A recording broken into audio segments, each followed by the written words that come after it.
Ici, entre le Tigre et l'Euphrate, tout est né.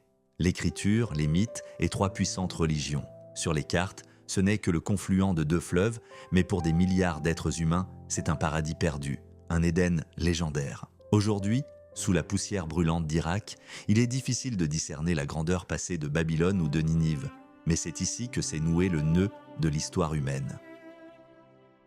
Le plus grand mystère demeure enfoui dans les sables de l'ancienne Sumer. Cette civilisation, apparue comme par magie, possédait un savoir incroyable.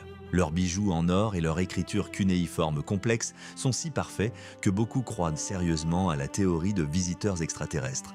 Mais les Sumériens eux-mêmes ont laissé des preuves différentes. Sur des milliers de tablettes d'argile, ils ont clairement consigné leurs origines. Ils ne sont pas descendus du ciel. Ils venèrent de la mer. Leurs immenses navires ont jadis jeté l'ancre dans la baie, apportant avec eux des technologies qui ont à jamais transformé la face de la planète. Mais d'où venaient exactement ces mystérieux navigateurs, les Sumériens appelaient leur lointaine patrie d'Ilmun? Ce nom est la clé de la plus grande énigme de l'humanité. Le véritable commencement de notre histoire demeure inconnu. L'histoire de Sumer n'est pas le commencement, mais la fin d'une grande épopée enfouie dans les brumes du temps. Si leur patrie, d'Ilmun, n'a pas sombré sous les flots, elle devait être accessible aux navires antiques. Mais que peuvent bien faire des embarcations de roseaux en haute mer? Pour percer ce mystère, une équipe d'aventuriers s'est lancée à bord d'une réplique d'un navire sumérien. Nuit, tempête, l'océan est devenu un abîme rugissant. Les vagues déferlantes malmènent la frêle embarcation comme une écharde. Dans l'obscurité la plus totale, seul le craquement du bois et le sifflement du vent se font entendre. Le mât, le talon d'Achille de toute la structure, est sur le point de céder. Le mât de hune est réduit en miettes, la voile est déchirée et le navire gîte, s'engouffrant dans l'eau glacée. Tout conspire contre eux. La science moderne avait pourtant affirmé « ce roseau absorbe instantanément l'humidité et coulera ». Mais il ne s'agit pas d'une simple expérience, c'est une quête de vérité. Des textes anciens relatent des bataillons navals et des caravanes commerciales sur ces mêmes géants de roseaux. Si ce bateau survit, il nous faudra revoir nos manuels scolaires. Après tout, les routes maritimes étaient explorées bien avant l'apparition des premières cités, faisant de l'océan non pas une barrière, mais un pont entre les mondes. La science moderne a porté un jugement sans appel. Les bateaux de roseaux ne sont que de fragiles moyens de transport fluviaux qui absorbent instantanément l'eau et coulent. Mais d'anciennes tablettes d'argile affirment le contraire avec obstination, décrivant des voyages maritimes légendaires vers l'énigmatique d'Ilmun. Pour percer ce mystère, des chercheurs se rendent en Irak, jusqu'à l'Arbre d'Adan même. Les salles d'un musée de Bagdad recèlent les indices clés, des maquettes de navires vieilles de 5000 ans, recouvertes d'asphalte naturel. Le secret de leur flottabilité pourrait résider dans un mélange spécial de goudron et d'huile de requin. Mais où trouver les artisans qui ont préservé ces techniques ancestrales? Le chemin mène au cœur des vastes marais d'El Kourna. Laissant derrière eux le grondement des oléoducs et le bruit des autoroutes modernes, l'équipage embarque à bord d'étroites embarcations noires, les mashkufs. Dès que les parois de roseaux se referment derrière eux, le monde familier disparaît. Ici, parmi d'innombrables canaux et îles flottantes, vivent les Madans, dont le mode de vie est resté inchangé depuis des millénaires. Chaque coup de perche est un saut dans le passé lointain, aux origines de la civilisation. C'est ici, au royaume des roseaux et des buffles, que réside la solution d'un mystère qui pourrait changer à jamais notre compréhension des premiers navigateurs de la planète. Les murs de roseaux s'écartent, dévoilant d'immenses salles voûtées. Ce ne sont pas de simples huttes, mais de véritables cathédrales de roseaux, érigées sans un seul clou ni un seul morceau de bois. Devant nous se dresse un écho vivant de Sumer, les mêmes formes et courbes imprimées sur des artefacts vieux de 5000 ans. Les Madanes vivent sur des îles flottantes artificielles qui respirent littéralement, soutenant en toute sécurité des villages entiers. Ici, la vie est régie par une technologie ancestrale et un mystère central, le secret des berdis. Les artisans locaux sont certains que seuls les roseaux coupés en août possèdent une flottabilité aussi phénoménale. Tandis que les reconstitutions scientifiques modernes absorbent rapidement l'humidité et coulent, les bateaux fabriqués à partir de roseaux d'août restent à flot pendant des années. À l'ombre d'arches immenses, les anciens transmettent un savoir introuvable dans les ouvrages académiques. Il ne s'agit pas simplement de la vie d'une tribu disparue, mais d'une clé encore vivante pour comprendre comment les premiers navigateurs de la planète ont sillonné les océans sur des fagots d'herbes sèches, changeant à jamais le visage de la civilisation. C'est là que réside la réponse à la question de savoir comment le fragile roseau a pu résister aux assauts de la haute mer. À l'ombre des voûtes de roseaux, la vie s'écoule autrement. Agi, un ancien du village, en est certain. Leur monde n'est pas un vestige du passé, mais un modèle d'une stabilité incroyable. Tandis que de grands empires, de la Syrie à Rome, s'effondraient, le peuple Madan a préservé son mode de vie pendant des siècles. Ici, point d'avidité urbaine ni de vol, mais en abondance, du poisson, du soleil et des sourires sincères. Les femmes des marais, glissant sur les canaux dans d'étroites barques, rament avec autant d'habileté que les hommes, et un nombre surprenant d'enfants ont les cheveux roux, témoignage vivant d'un sang ancien et intact. Le secret de leur survie réside dans la conception unique de leurs embarcations. Agi se souvient d'une époque où les bateaux étaient si solidement arrimés à l'aide de berdis que les liens devenaient aussi durs que du chêne des marais. Il ne s'agissait pas de simples radeaux, mais de chefs-d'œuvre d'ingénierie aux proues élégamment incurvées, capables de résister aux assauts de la haute mer. C'est sur de telles embarcations que les ancêtres Madan reliant jadis des civilisations entières. Ces marais évoquent la mémoire d'Abraham lui-même. Avant de devenir le patriarche biblique, il vécut ici, aux abords d'Ur. Aujourd'hui, de la grande cité, il ne reste que la colossale pyramide du temple qui domine silencieusement les sables. Mais l'esprit de Sumer vit encore dans chaque coup de rame et dans chaque support de roseau qui résiste aux millénaires. Le jeune Abraham jouait au pied de la grande ziggourate d'Ur, alors que la ville était encore un port florissant. Il voyait de lourds navires recouverts de goudron noir amarrés au quai. Des millénaires plus tard, nous restons attachés à l'image de l'arche de Noé comme une boîte en bois massive, mais les textes anciens dressent un tout autre tableau. Dans les archives assyriennes et les tablettes sumériennes, le récit du déluge se fait beaucoup plus technique. Le héros Utnapishtim reçoit un ordre direct du dieu des mers, détruit ta maison de roseaux et construit un navire. Voilà la clé du mystère. L'arche biblique n'était pas une frégate européenne. C'était un navire mésopotamien colossal tissé de roseaux et scellé avec du bitume chaud, un véritable chef-d'œuvre d'ingénierie capable de résister aux assauts de l'océan. Lorsque les eaux inondèrent impitoyablement les terres pendant 7 jours, c'est précisément cette structure flexible qui sauva les derniers humains et tout leur bétail.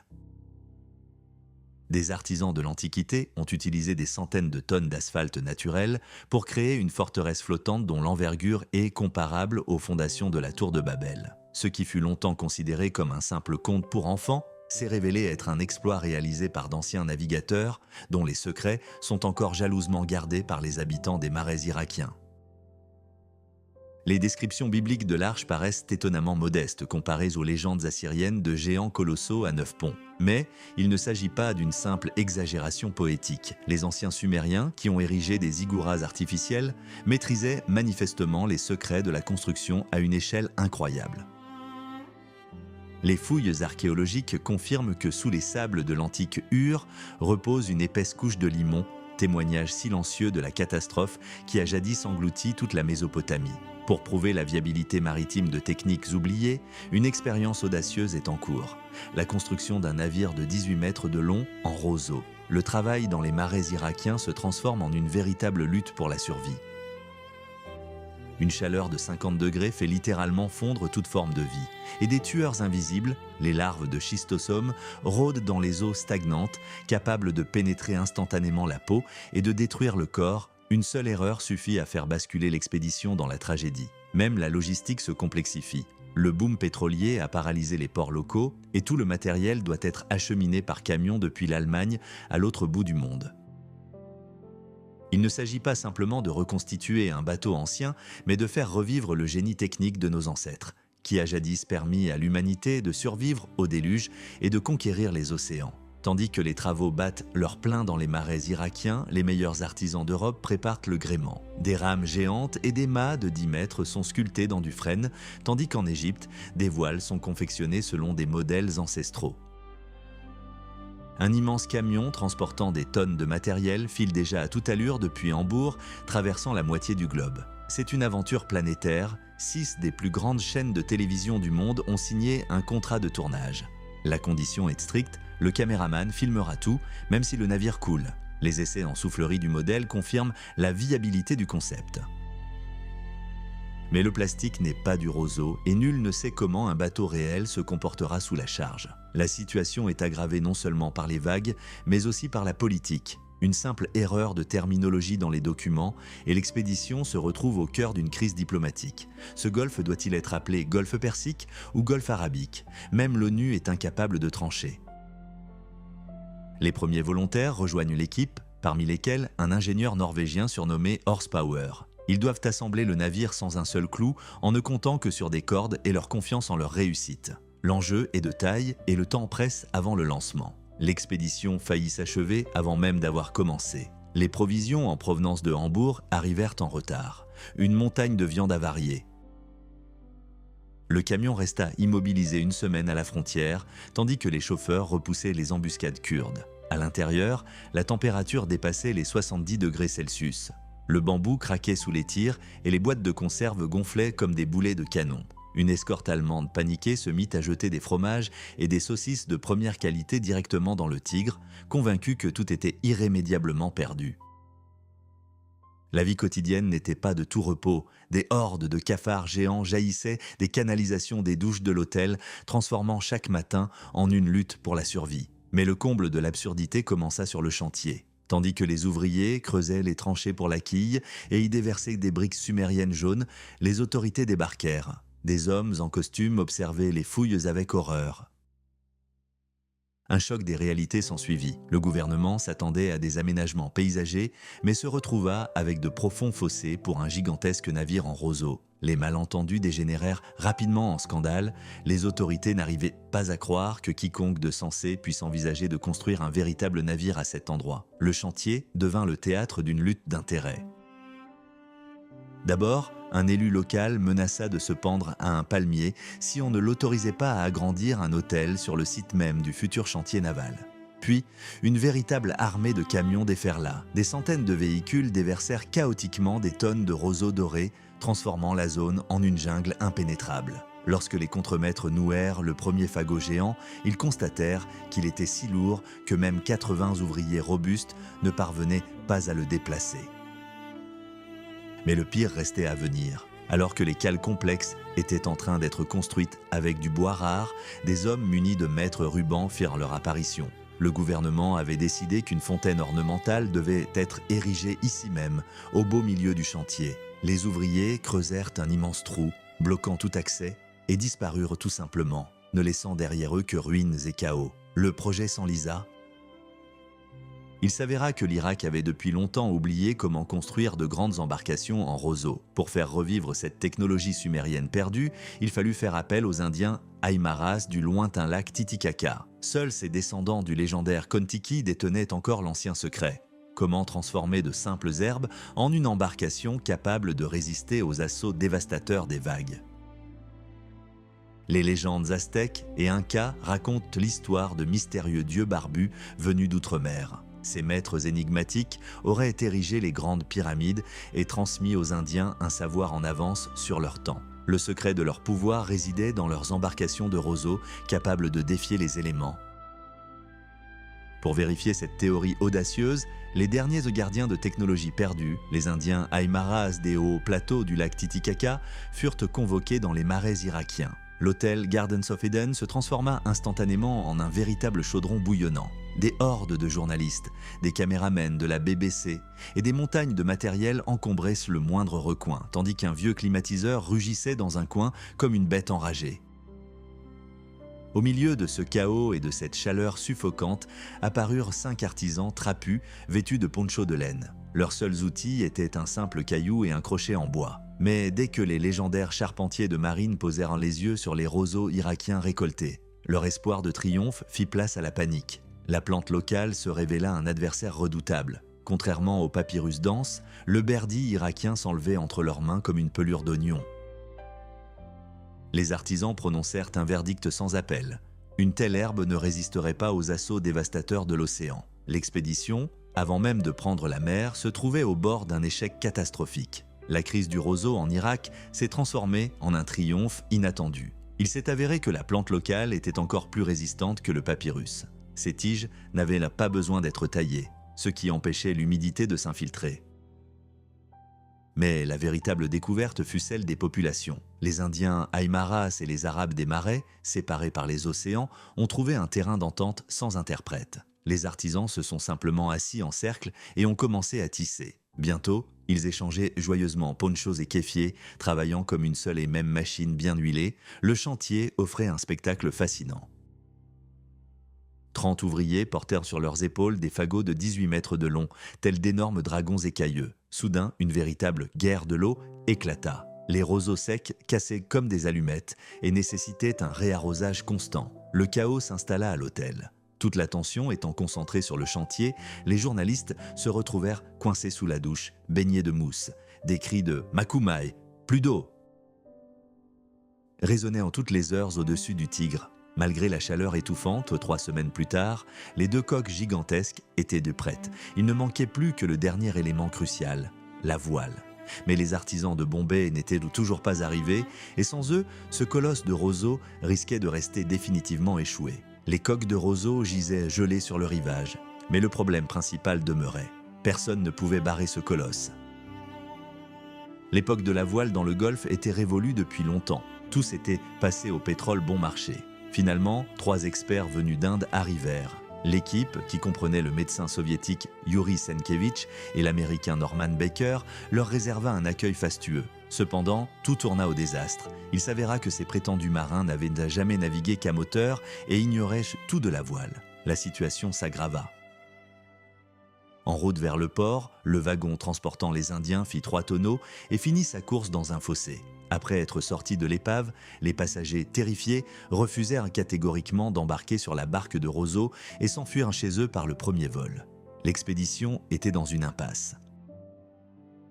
Il ne restait que quelques jours avant le départ. Les tempêtes hivernales se profilaient à l'horizon et ils ne possédaient qu'un immense navire doré, sans équipage et les plans d'une voile qui pouvait se briser à tout moment. L'enjeu était de taille, soit ils trouveraient enfin une solution, soit leur rêve resterait un simple tas de paille sur le sable. L'expédition ne tenait plus qu'à un fil. Les voiliers n'avaient pas réussi à refaire les voiles et l'équipage devait désormais prendre la mer avec une toile fine et peu fiable. Mais ce n'était que le début de leurs ennuis. Une épidémie frappa le camp. Presque tout l'équipage fut pris d'une forte fièvre, 40 degrés. Le médecin soviétique, Yuri Senkevich, sauva littéralement ses amis de la mort grâce à une trousse de premiers secours secrète réservée aux cosmonautes. Des averses tropicales s'ensuivirent. L'énorme embarcation de roseaux absorba l'humidité et s'alourdit sous leurs yeux. Les cales de bois craquèrent sous le poids de 33 tonnes et les faisceaux de roseaux de retenue coulèrent. La fameuse protection d'asphalte avait cédé. Il semblait que la nature elle-même se ligue contre eux. Un mur de béton massif leur barrait l'accès à l'eau. Les ouvriers locaux, impuissants face à sa résistance, renoncèrent, déclarant que leurs outils étaient incapables de percer le béton. Mais il n'y avait plus de retour en arrière. Épuisés par la maladie, les hommes se levèrent de leur lit. Chancelant de faiblesse, ils s'emparèrent de masse. Dans la douleur et le délire, l'équipage se fraya littéralement un chemin jusqu'au Tigre. L'opération Jéricho fut un succès, le mur s'effondra, ouvrant une voie vers l'inconnu. Le sort en était jeté, les drapeaux furent tissés. L'heure était venue de découvrir si cette arche dorée deviendrait une grande légende ou sombrerait dans son premier gouffre. Les rives du Tigre, au cœur du jardin d'Éden, se métamorphosèrent en un gigantesque amphithéâtre. Des milliers de personnes retinrent leur souffle tandis que le monstre de roseaux de 33 tonnes glissait lentement sur des rails d'acier. Avant la descente, un hommage rituel fut rendu. La proue de l'embarcation fut marquée du sang d'animaux sacrificiels et le jeune Séchné l'aspergea d'eau du fleuve. À cet instant précis, un grondement de tonnerre assourdissant déchira le ciel, comme si les dieux antiques de Mésopotamie lançaient un présage funeste. Mais le triomphe faillit virer au désastre. Alors que le Tigre s'engageait à moitié dans le fleuve, un craquement terrible retentit. Les poutres d'acier sous la coque se tordirent comme des nouilles. La proue tanguait déjà au gré des vagues et la poupe était solidement enlisée dans la vase collante. L'équipage, désespéré, se mit à creuser la terre à la pelle sous une pluie glaciale. Le sauvetage arriva soudainement. Un imposant camion soviétique, ayant traversé les décombres, percuta le flanc du navire. Sous l'éclat de ses phares, au milieu des grondements de l'orage, l'engin lourd projeta littéralement l'embarcation à l'eau. Au matin, les plongeurs n'en croyaient pas leurs yeux. L'acier était tordu, mais les roseaux étaient intacts. Une technologie ancestrale avait remporté sa première bataille contre le métal moderne. L'épreuve de résistance était passée. Le vaste océan s'offrait désormais à l'équipage. Après une lutte acharnée contre les sédiments, le Tigre est enfin prêt à lever l'ancre. Des huttes dorées en roseaux ont poussé sur le pont et au-dessus se dresse un imposant mât double inspiré de fresques égyptiennes antiques. L'équipage se précipite vers l'océan. Les substances chimiques agressives du fleuve corrodent les roseaux plus vite que l'eau salée de la mer. Sous les acclamations de la foule, le bateau largue les amarres, mais ce départ triomphal manque de tourner au désastre. Un caméraman mexicain à la recherche d'une image spectaculaire se retrouve coincé tout en haut du mât, bloquant la voile. Tandis qu'il glisse frénétiquement vers le bas, le navire, hors de contrôle, est pris dans le courant déchaîné. Le fleuve lui tend un piège mortel dans un virage serré. Le bateau de 40 tonnes est traîné latéralement sur le banc de sable. L'énorme gouvernail s'enfonce dans le sable, se transformant en une gigantesque charrue.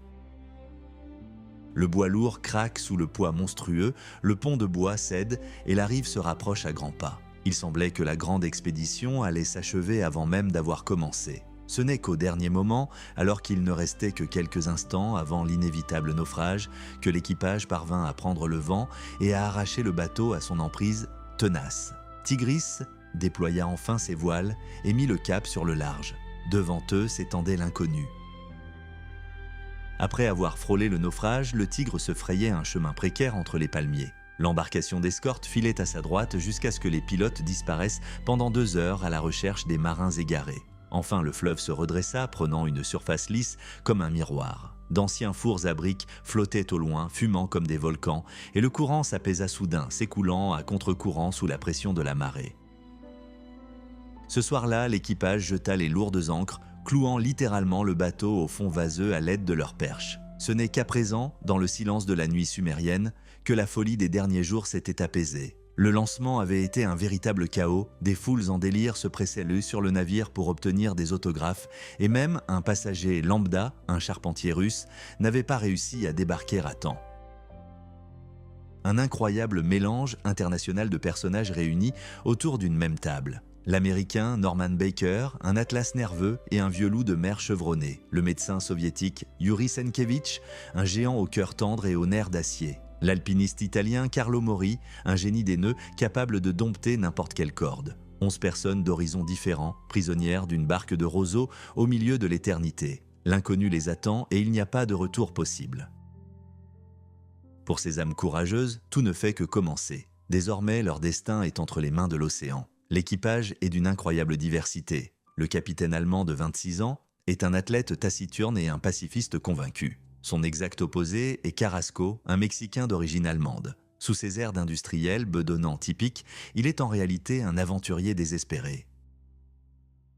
Il a survécu à des tremblements de terre et a dissimulé un véritable trésor d'artefacts anciens derrière une porte secrète de son bureau. À ses côtés se trouve le japonais Toru Suzuki, un maître imperturbable de la photographie sous-marine. La lignée scandinave était représentée par Asbjørn et Hans-Peter, véritables descendants des Vikings.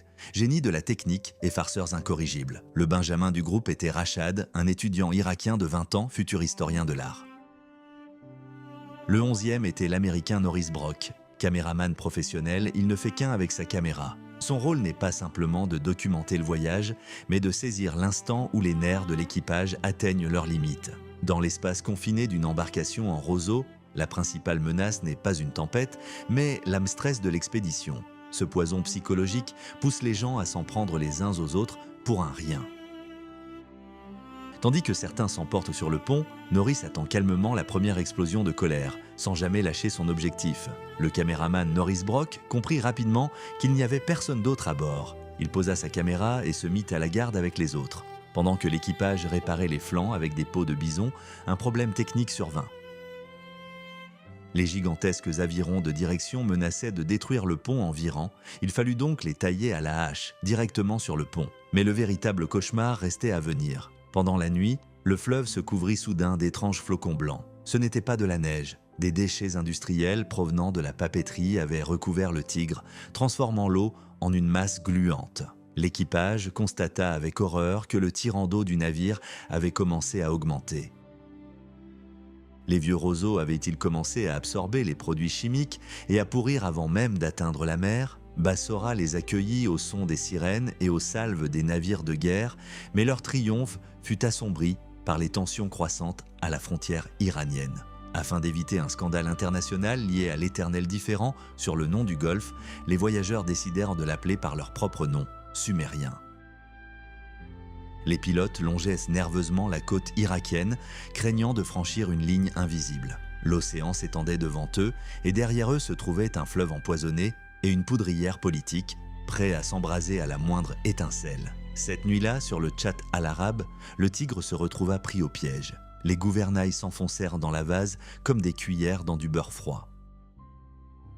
Le vieux navire commença à sombrer dans l'abîme visqueux, et les pilotes haussèrent les épaules. Il fallait attendre la marée montante. Des pétroliers étrangers passèrent en éclairant la surface, mais leur capitaine n'osait pas intervenir. Toute escale près de la frontière embrasée entre l'Irak et l'Iran risquait de provoquer un scandale international. 10 heures de captivité prirent fin brutalement. À 2h30 du matin, la marée monta comme un mur couleur chocolat. L'eau repoussa la barque de roseaux hors de la vase, l'entraînant droit dans l'enfer industriel d'Abadan. Le navire sumérien doré s'enfonça dans un amas de fioul et de fumée.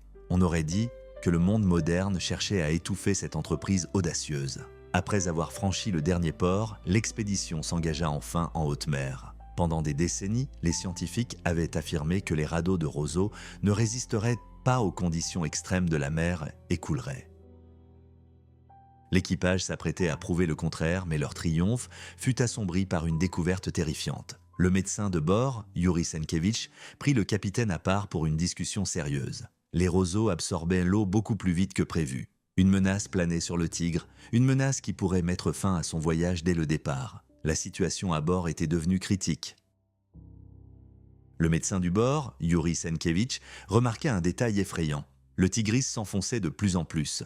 Les roseaux absorbaient l'eau à une vitesse incroyable, transformant cette embarcation légère en une cargaison qui coulait. Les habitués des voyages précédents savaient que si le navire n'était pas à décharger immédiatement, l'océan les engloutirait avant même qu'ils n'atteignent le large.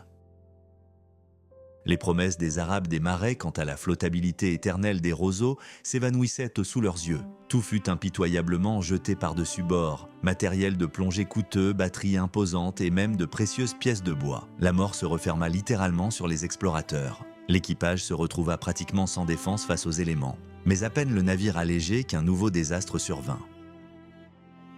Le vent, principal moteur de l'expédition, disparut soudainement. Au lieu des moussons salvatrices, un calme plat s'installa. L'épave gisait figée dans la zone la plus dangereuse de la baie. Autour d'elle, tels des léviathans d'acier, des dizaines de pétroliers et de plateformes pétrolières gigantesques émergèrent du brouillard. Dans cet enfer industriel, le Tigre paraissait minuscule. Sans vent, la barque de roseaux répondait à peine à la barre.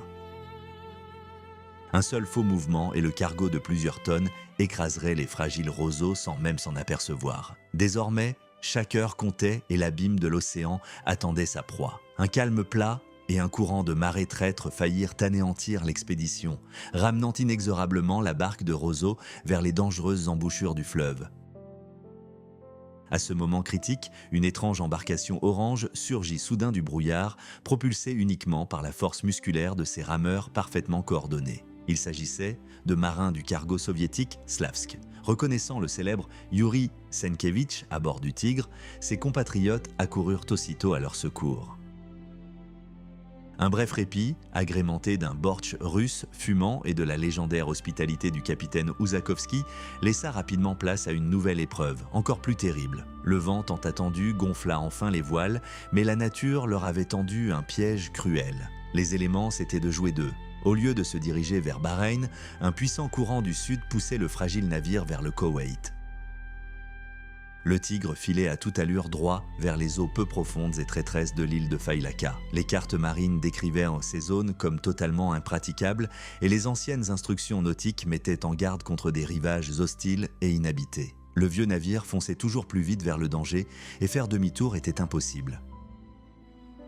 À présent, chaque vague rapprochait l'équipe internationale d'une collision avec l'inconnu, transformant leur expérience scientifique en une course contre la mort désespérée. Les ténèbres enveloppèrent le Tigre tandis qu'un puissant courant emportait le navire vers les récifs traîtres de Failaka. Cette minuscule île du golfe Persique est un véritable carrefour d'empires disparus.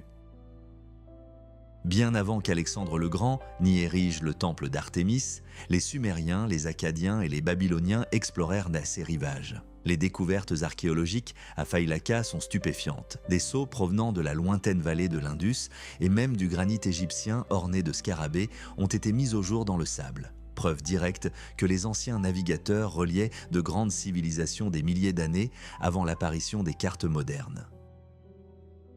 Le détail le plus étonnant se cachait dans ces sceaux anciens. 45 siècles plus tard, des sceaux représentent des embarcations de roseaux en forme de croissant, structurellement identiques au Tigre. À présent, tandis qu'une équipe internationale lutte contre les éléments, le débat scientifique sur la localisation du légendaire Dilmun s'estompe. Dans la faible lueur des lanternes sur le pont, l'histoire reprend littéralement vie.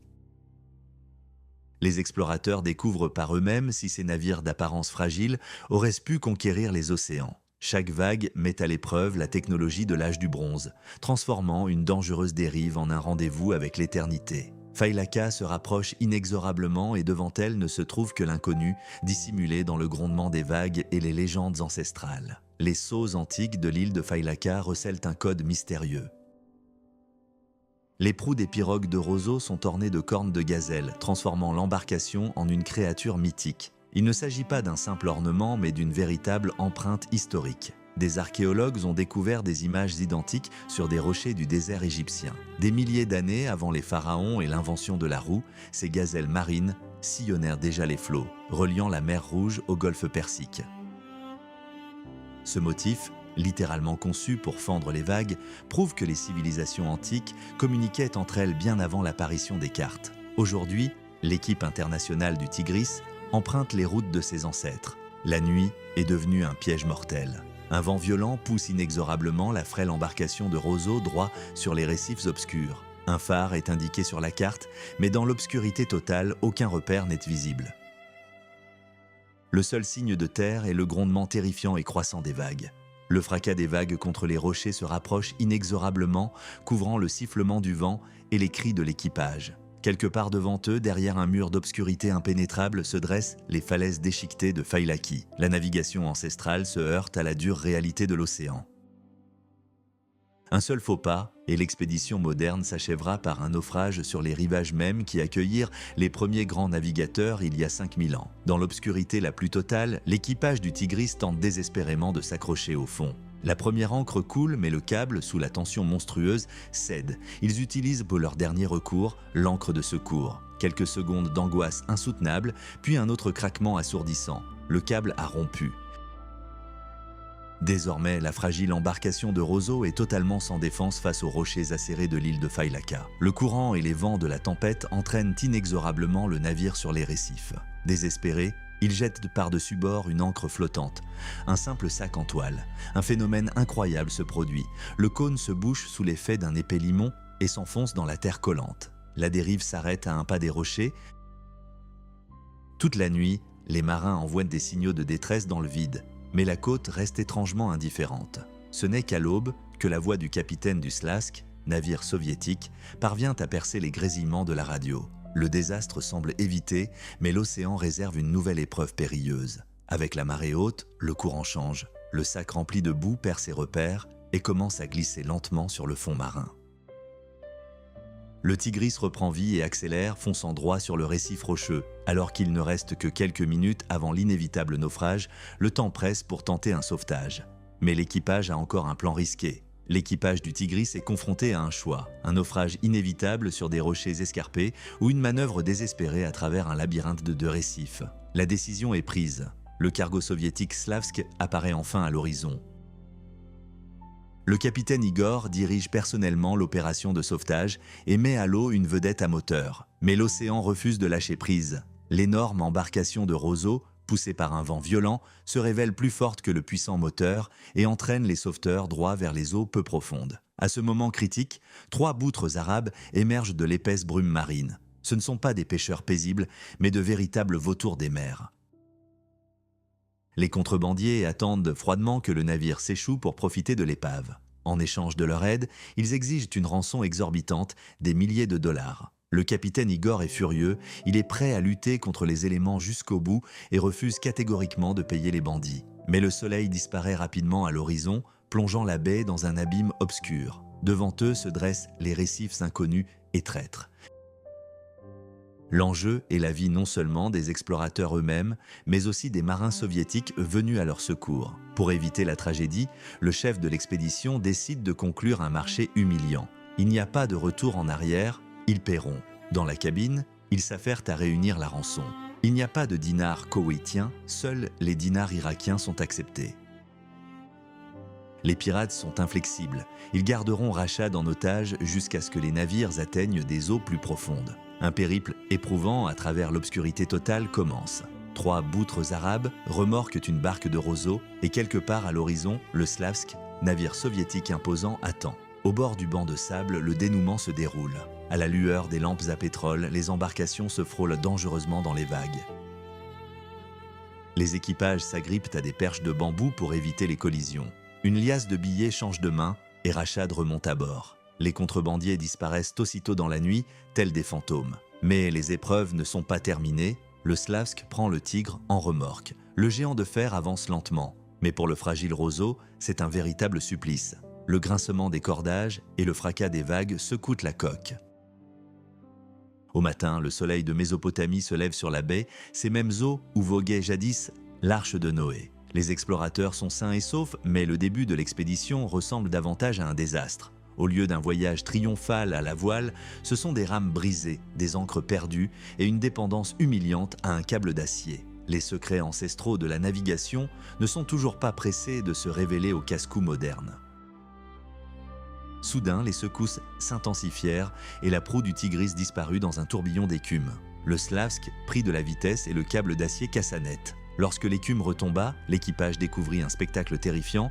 Un trou béant, de la taille d'une niche pour chien, s'était formé sur le flanc de la coque. Des touffes de roseaux avaient été arrachées, mais les cordages gonflés maintenaient miraculeusement la structure.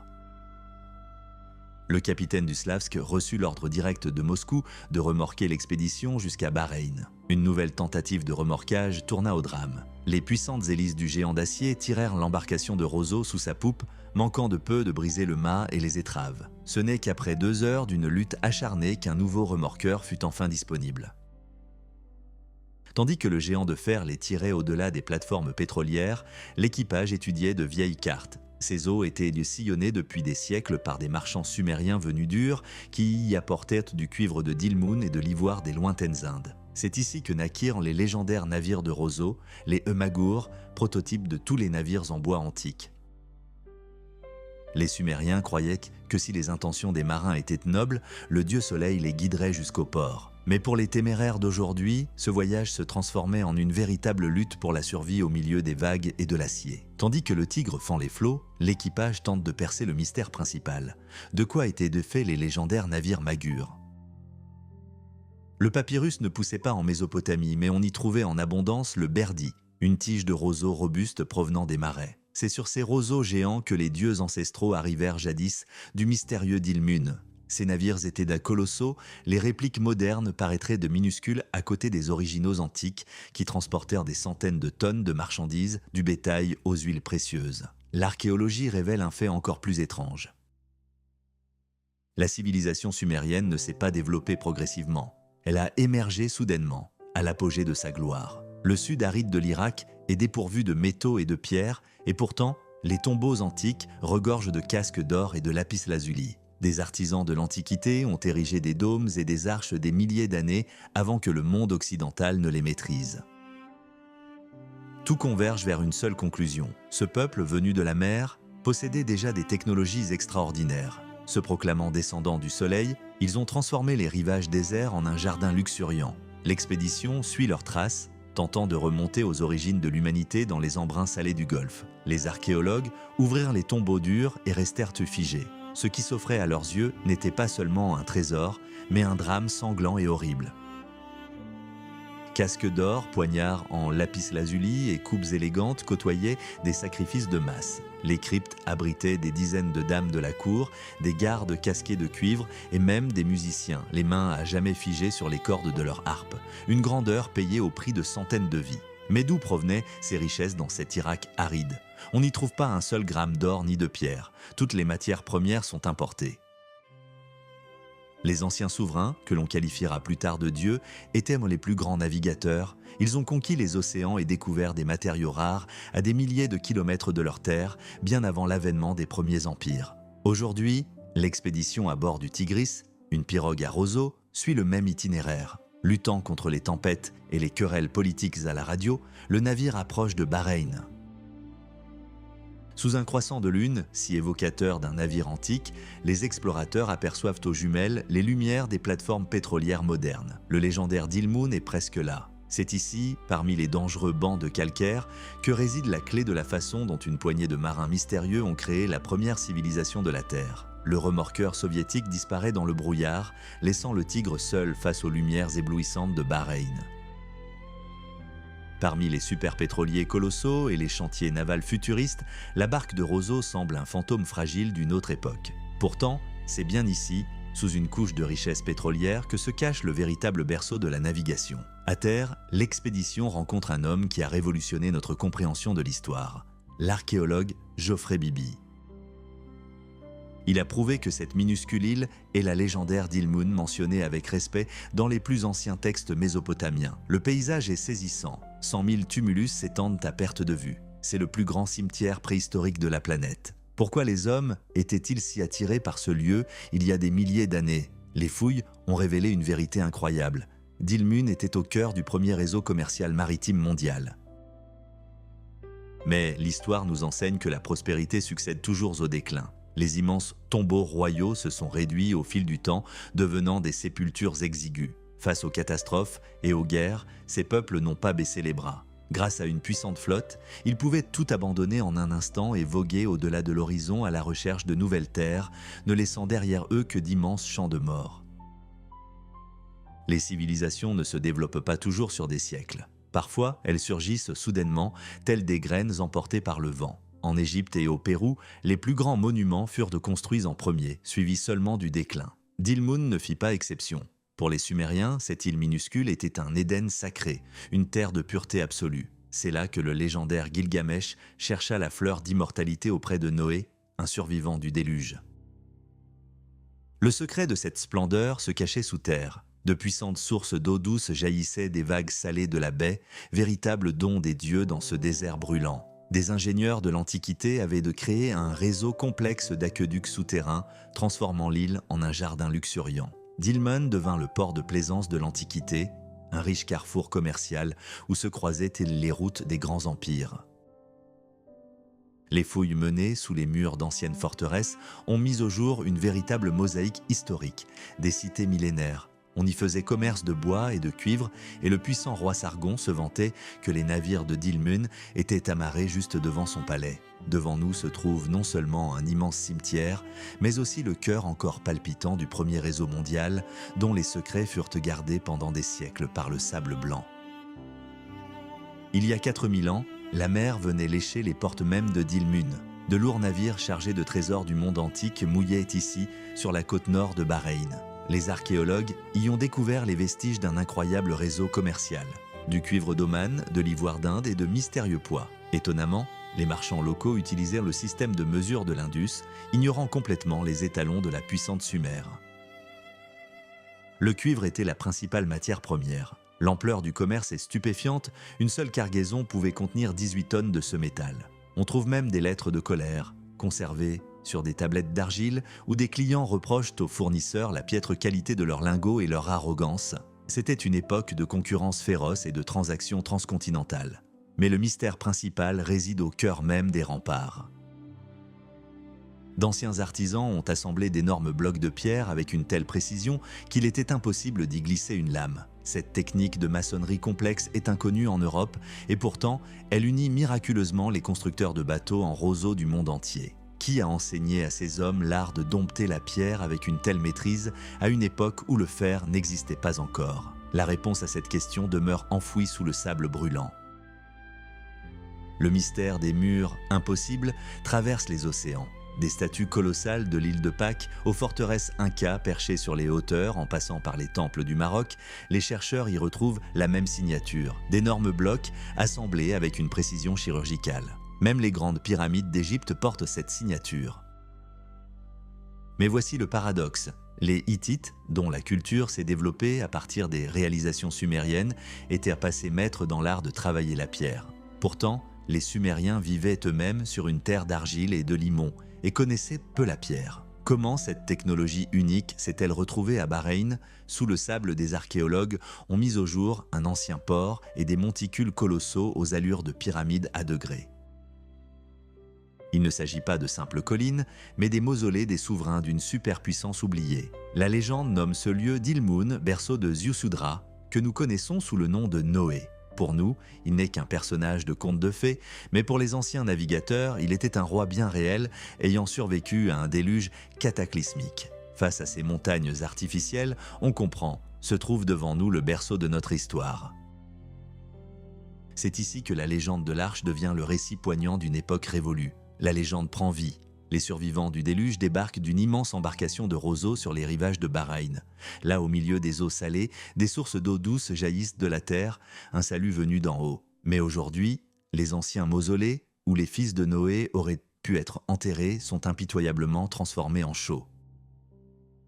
À l'ombre de cette destruction, des archéologues ont fait une découverte qui a changé l'histoire, le temple de Barbare. C'est une ziggourate à degrés, un jumeau architectural des pyramides mésopotamiennes construites à des milliers de kilomètres de là. Sa maçonnerie est étonnante, des blocs de 3 tonnes sont si étroitement ajustés qu'il est impossible d'y glisser la lame d'un couteau. On retrouve ce même travail énigmatique sur l'île de Pâques et dans les lointaines Andes. D'où vient cette pierre ? Il s'avère qu'elle a été transportée depuis une île voisine, autrefois exploitée comme carrière, tandis que les scientifiques perçaient à les mystères du passé, leur propre embarcation a subi une brèche. Le salut est venu d'un petit village de pêcheurs. Là, un vieux artisan tresse encore des bateaux fartais à partir de feuilles de palmier selon des techniques vieilles de 4000 ans. C'est un écho vivant de l'époque où les marins de Dilmun reliaient les mondes et où leurs navires défièrent l'océan lui-même. Pendant que le navire était amarré, l'équipage colmata la brèche. Ils eurent recours à une méthode inattendue, des tiges de feuilles de palmier à la fois souples et résistantes. Cette armure naturelle résistait à la pourriture dans l'eau salée pendant des mois, transformant le bateau en un véritable cuirassé antique. Cependant, un nouvel obstacle surgit. Aucun artisan de tout Bahreïn n'était capable de confectionner une voile aux dimensions requises. Les derniers gardiens de la tradition refusèrent d'intervenir, craignant les étrangers. Le savoir-faire ancestral des marins de Dilmun faillit disparaître. Pour poursuivre le voyage, il fallut acheminer d'urgence la vieille toile par avion jusqu'à des artisans à Hambourg. Dans le port, le Tigris, chargé de roseaux, paraissait minuscule face à l'imposant monstre d'acier de 300 000 tonnes, le superpétrolier Texaco Japan. Mais derrière cette apparente impuissance se cachait la puissance de l'histoire. La réponse à la question de la provenance des pierres du temple barbare fut trouvée sur l'île prison fermée de Jida. Là, des chercheurs découvrirent des carrières aux proportions colossales. De vastes plateaux avaient été littéralement dévorés par les tailleurs de pierre. Des artisans antiques, sans poudre à canon, ni technologie moderne, taillaient des milliers de blocs dans la roche, laissant derrière eux des terrasses et des escaliers gigantesques. Le temps avait poli les aspérités des pierres, mais il ne pouvait dissimuler l'ampleur de cette industrie disparue, qui avait alimenté l'édification d'une grande civilisation. L'île prison de Jida recèle un secret susceptible de bouleverser l'histoire de Bahreïn. Des chercheurs y ont découvert des carrières d'une ampleur incroyable. Des artisans de l'Antiquité y ont taillé non seulement des blocs, mais aussi d'imposants cylindres, ébauches de colonnes que les archéologues n'ont encore trouvées dans aucun temple mis au jour. Cela signifie que les plus grands trésors de Dilmun demeurent enfouis sous le sable. Les techniques logistiques d'antan sont d'une ingéniosité étonnante. Les bâtisseurs exploitaient la puissance des marées de la baie comme un système de levage naturel. À marée basse, de lourdes embarcations de roseaux s'amarraient près des rochers et étaient chargées de pierres. À marée montante, la mer elle-même soulevait les embarcations et les transportait jusqu'au chantier. Mais l'expédition moderne dut faire face à une menace inattendue. Une nouvelle voile, un véritable monstre de toile, était arrivé de Hambourg. Lorsque 11 hommes tentèrent de soulever ce colosse, il devint évident que sous son poids monstrueux, le mât du Tigre se plierait comme une allumette à la première tempête. Une vive dispute éclata au port, mais le risque était trop grand. La décision fut prise sur le champ, abandonner l'immense cargaison à même le rivage. L'équipage n'avait aucune intention de devenir otage de cette entreprise périlleuse. Le voyage vers la haute mer se poursuivrait sans encombre, car devant eux s'étendèrent les horizons inexplorés du monde antique. Libérée du remorqueur, la barque de Roseau Tigris déploya enfin ses ailes. Dans les eaux légendaires de Dilmun, l'embarcation prit vie. Ne traînant plus derrière le canot, elle glissait sans effort sur les vagues, répondant au gouvernail avec aisance. Mais devant elle s'étendait le passage le plus étroit de l'équipage, le détroit d'Ormuz. Non seulement un passage étroit, mais aussi la voie maritime la plus dangereuse de la planète. Ici, des pétroliers géants filent à toute allure, parfois inconscients du danger, leurs proues d'acier écrasant de plus petites embarcations en bois. Pour éviter de se perdre dans ce véritable enfer, l'expédition avait engagé un guide sur un vieux boutre arabe. Mais le sort s'acharna. Tandis que l'antique Tigris fendait les vagues avec assurance, le bateau à moteur moderne commença à se disloquer. Le capitaine, terrifié, supplia qu'on l'attache à la barque, ne serait-ce que pour que son auge percée retrouve un peu de stabilité. Laissant derrière eux le malheureux guide, l'équipage savoura cette vitesse et cette liberté primitive. Mais leur triomphe fut de courte durée. Une secousse soudaine et violente secoua toute l'embarcation. Le Tigris cessa de répondre à la barre, la voile se mit à claquer violemment au vent et le bateau s'immobilisa. Les explorateurs ne réalisaient pas encore qu'ils étaient tombés dans un piège invisible, pris au piège en pleine mer. Le piège se révéla être une épaisse corde de nylon. Elle s'enroulait autour du navire comme un serpent géant, menaçant d'écraser les flancs de Roseau. Un mouvement précis du couteau et les liens cédèrent, mais ce n'était que le début. Bientôt, le Tigris fut encerclé par de véritables monstres marins. Des centaines de reptiles venimeux, de toutes les couleurs de l'arc-en-ciel, flottaient sur les vagues, faisant oublier à l'équipage même la plus simple des douches au seau. La navigation nocturne offrit un spectacle surréaliste. Le ciel s'embrasait d'un rouge sombre sous les torchères des plateformes pétrolières et la lueur fantomatique du guide se profilait à l'horizon. Un conflit éclata bientôt. Le capitaine du boutre arabe et les navigateurs du Tigre étaient en désaccord fatal sur leurs coordonnées. Suite à une confusion dans les noms des îles, l'expédition pénétra par inadvertance dans les eaux territoriales iraniennes. Craignant l'arrestation et des dommages irréparables à son navire, le capitaine abandonna tout simplement les explorateurs et disparut dans l'obscurité. Le répit fut de courte durée. Une tempête soudaine s'abattit sur le navire avec une violence renouvelée. La superstructure en bois se fissura et éclata comme des barres de chocolat. Tandis que l'équipage s'empressait de consolider la passerelle de pilotage qui s'effondrait à l'aide de cordes, les derniers espoirs de retrouver leur guide vivant dans ce chaos déchaîné s'évanouissaient à l'horizon. Il ne restait plus aux explorateurs qu'à lutter pour leur survie. L'horizon s'embrasait de la lueur rouge des torchères, transformant la mer nocturne en un champ de bataille. La navigation devint une quête périlleuse. Les phares restaient de muets et les cartes étaient irrémédiablement erronées. À un moment donné, le Tigris faillit s'échouer sur des récifs cachés. Seule la réaction instantanée de l'équipage sauva le navire d'une destruction certaine, à quelques mètres seulement des rochers acérés. À l'aube, des silhouettes fantomatiques émergèrent du brouillard.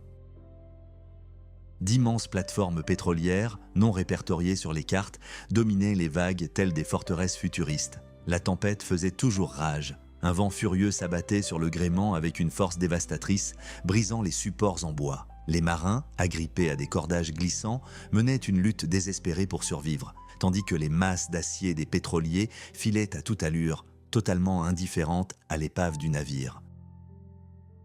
Bientôt, l'eau claire laissa place à un mélange visqueux de fioul et d'ordures. Au milieu de ce chaos, un serpent venimeux fut même aperçu sur un morceau de contreplaqué, symbole inquiétant de catastrophe environnementale. Épuisés, les mains à vif, les gens reprirent leur chemin. Soudain, lorsque les nuages se dissipèrent un instant, l'impossible apparut à l'horizon. Haut dans le ciel, planant littéralement au-dessus de la brume, des pics montagneux déchiquetés se détachèrent. Une terre fantomatique semblait suspendue dans les airs, défiant les lois de la physique. Était-ce un mirage ou une nouvelle menace? Ce qui semblait une brume fantomatique se mua en une dure réalité. Les sommets d'Oman, culminant à 2 kilomètres, se dressaient devant les marins. un gigantesque poignard de pierre arabe s'élançant droit vers le ciel. Les cartes marines ne promettaient qu'une côte étroite, mais en réalité, la barque de Roseau Tigris fonçait droit sur des falaises abruptes. Point de plage ni de port tranquilles ici, seulement un abîme furieux et bouillonnant au pied de parois de granit. La situation était devenue critique. Le boutre à moteur du capitaine Ced qui accompagnait le navire avait disparu sans laisser de traces dans le chaos de la tempête. Les tentatives pour appeler à l'aide étaient de vaines, la radio était saturée par les voix des pétroliers et ses appels de détresse étaient recouverts par les parasites. Le vent et les courants traîtres poussèrent le navire inexorablement vers les falaises. Dans ce piège, il n'y avait plus de place pour l'ambition personnelle. Seule la concentration maximale et la coordination de tout l'équipage pouvaient espérer un sauvetage. À la tombée de la nuit, la côte se transforma en un mur noir et infranchissable. Les marins agitaient désespérément leurs lanternes, scrutant l'obscurité dans l'espoir d'apercevoir des tirs de riposte de leurs camarades disparus. Mais seul un silence de mort leur répondit. Le Cap Cher était désormais derrière eux et devant eux, dans l'obscurité totale qui précédait l'entrée du détroit d'Ormuz, une incertitude encore plus grande les attendait. Leurs amis avaient disparu et il n'y avait nulle part où les chercher. Dans la cabine, c'était le chaos, des lampes à pétrole volaient dans tous les sens et des jumelles, arrachées de leurs amarres, frappaient les marins au visage. Le vieux bateau de Roseau, le Tigre, était devenu le théâtre d'une lutte acharnée pour la survie.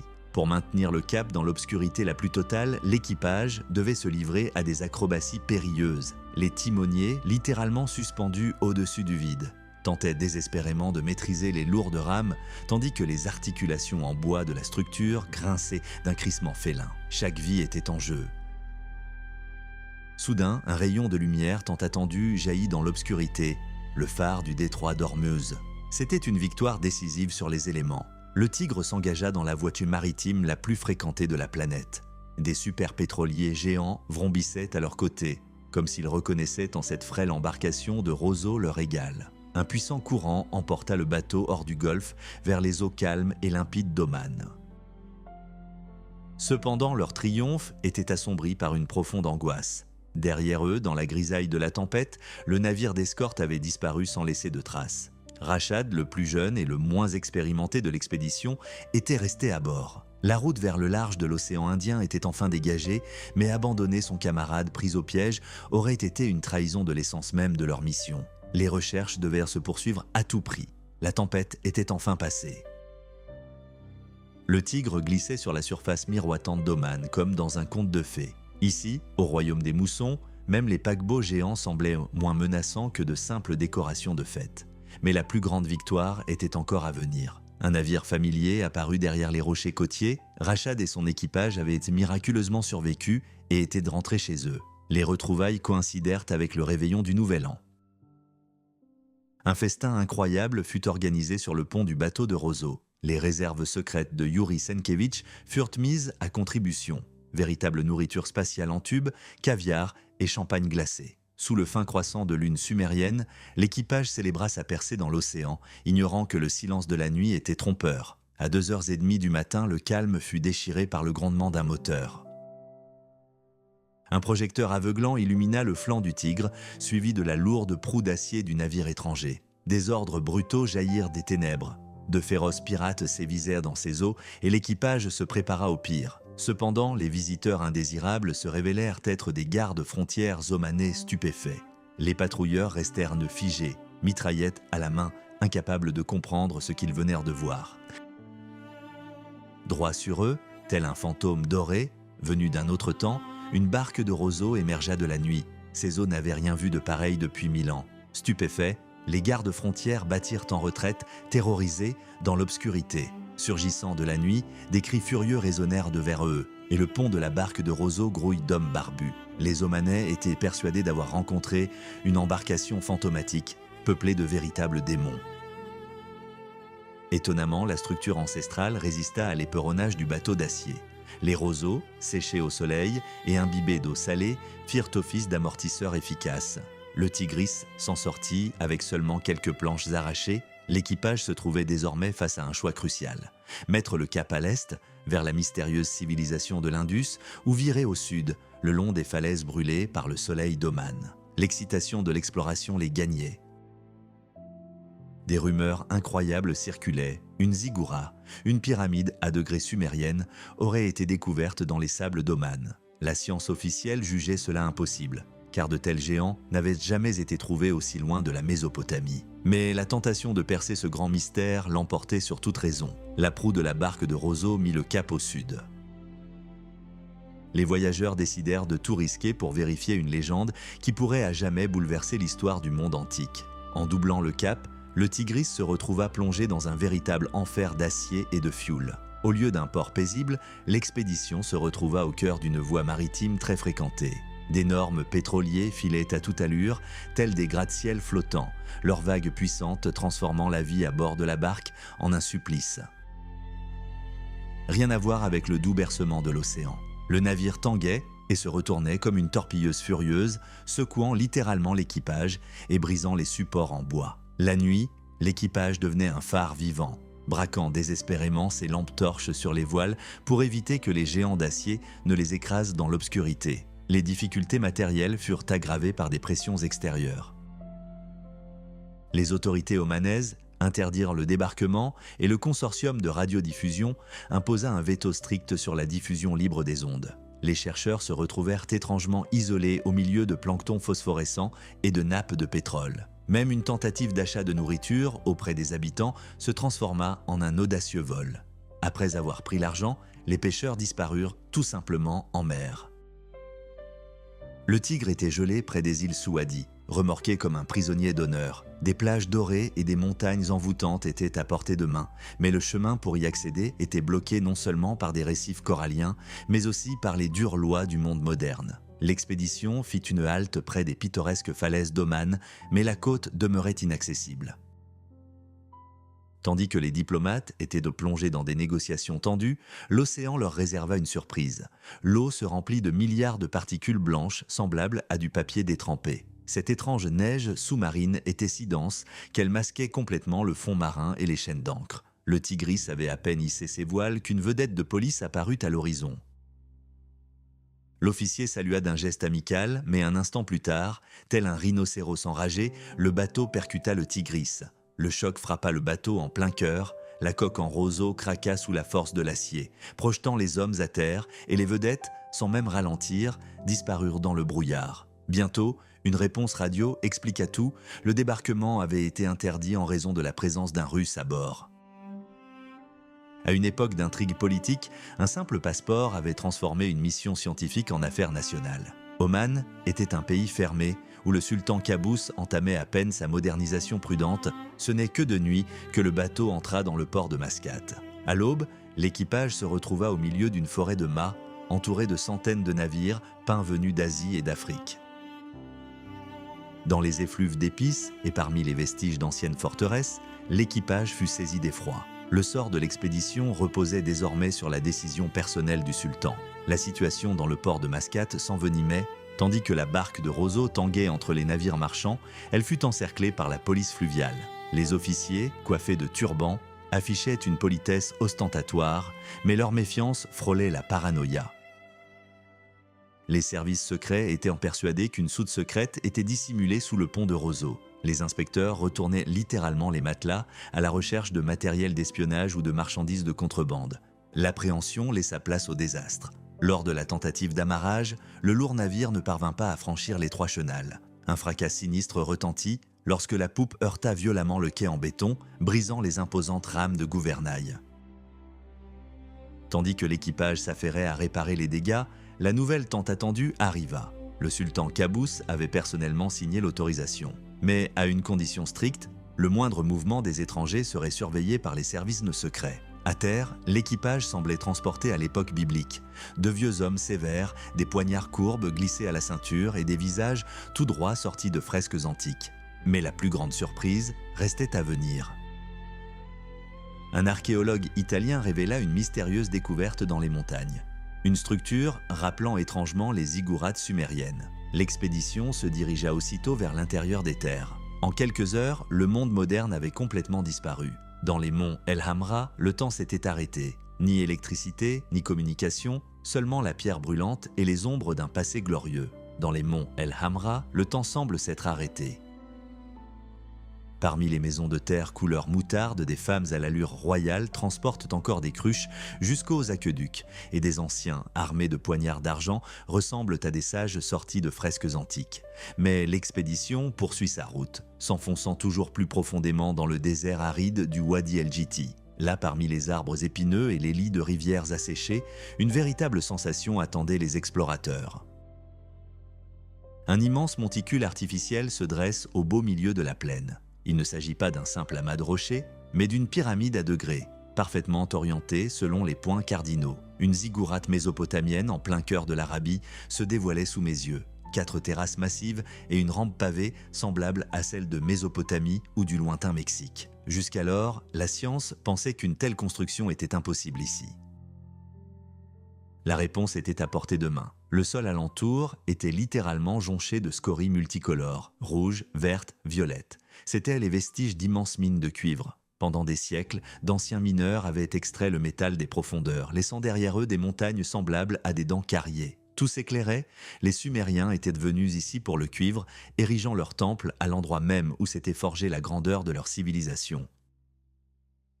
40 000 tonnes de scories au pied de la montagne ne sont pas de simples déchets, mais les vestiges d'une industrie colossale du passé. Dans le nord d'Oman, des géologues ont découvert des dizaines de galeries où d'anciens mineurs ont littéralement rasé les sommets. À la place de l'une d'elles, il ne reste qu'une arche monumentale, telle une entrée triomphale dans le néant. Des scientifiques ont mis au jour le légendaire Makan, ces mêmes montagnes de cuivre dont les Sumériens parlaient sur des tablettes d'argile il y a 4000 ans.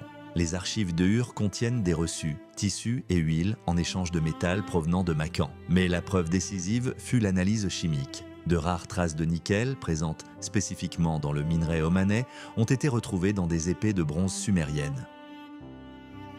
Au sommet d'une colline voisine, des archéologues ont mis au jour une maçonnerie de briques carrées, réplique exacte des standards mésopotamiens. Il s'agissait d'une mini-ziggoura érigée par des marchands navigateurs. Mais plus étonnant encore est le génie technique des anciens. Sous la plaine brûlante s'étendent les phallages, des canaux souterrains longs de plusieurs kilomètres.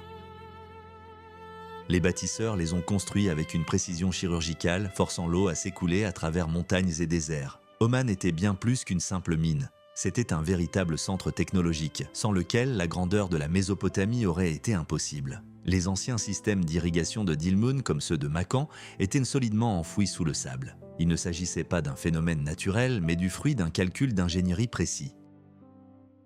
Cependant, cette avancée technologique a eu un coût, une catastrophe environnementale. Dans la région de l'ancienne Sohar, la fonte du cuivre atteignait une telle ampleur que les habitants rasèrent tout pour alimenter leurs fourneaux. Les rivières s'asséchèrent, se transformant à jamais en oueds sans vie. Le lien entre les civilisations est également attesté par les chachas, ces embarcations tressées en feuilles de palmier. Leur conception est restée inchangée depuis des millénaires.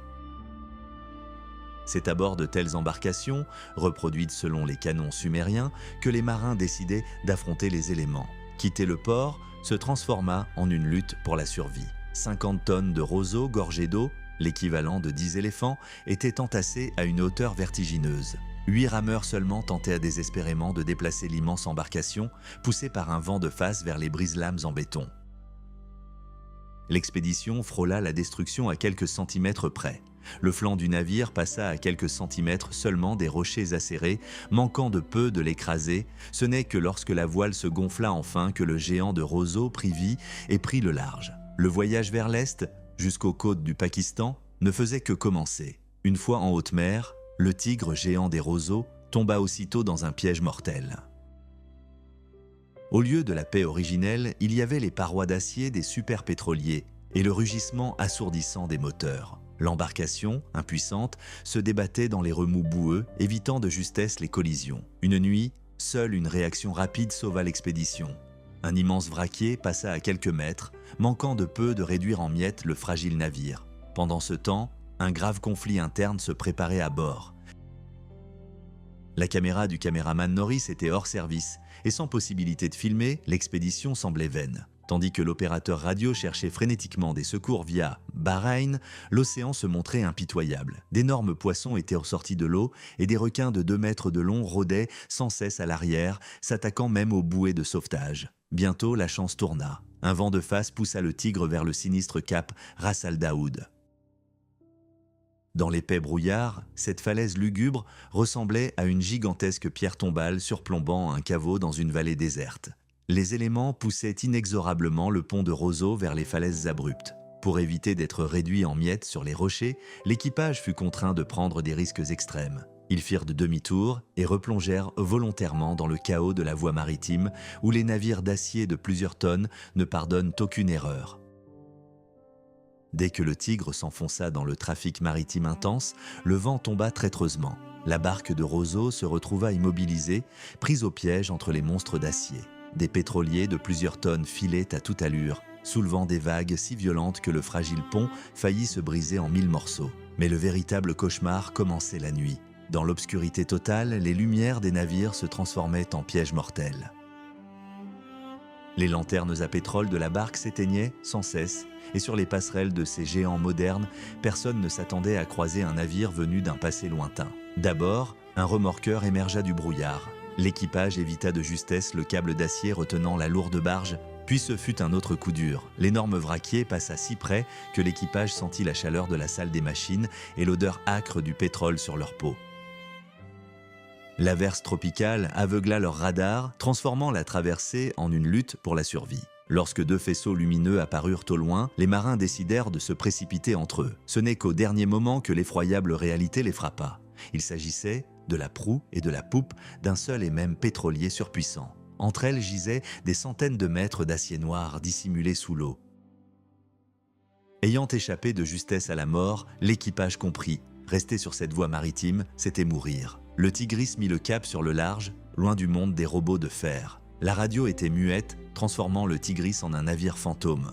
Norman resta des heures suspendu au mât qui tanguait, tentant de capter ne serait-ce qu'une voix, mais la côte ne répondait pas. Soudain, le caméraman de nouveau opérationnel, l'heure était venue d'entreprendre la manœuvre la plus audacieuse. L'équipage changea radicalement de cap. Au lieu de l'Afrique, ils mirent le cap sur le Pakistan. Leur nouvelle destination, le légendaire Meluha. Sur les tablettes cunéiformes sumériennes, ce pays figure toujours parmi les plus grands partenaires commerciaux de l'Antiquité. Les historiens ont longtemps débattu de sa localisation exacte, mais des sceaux indiens et des bijoux en cornaline découverts en Irak pointaient sans ambiguïté vers la vallée de l'Indus. Le Tigre prit la mer et mit le cap à l'est, renouant les fils oubliés de l'histoire et découvrant les traces d'une civilisation dont le véritable nom avait été effacé par l'implacable passage du temps.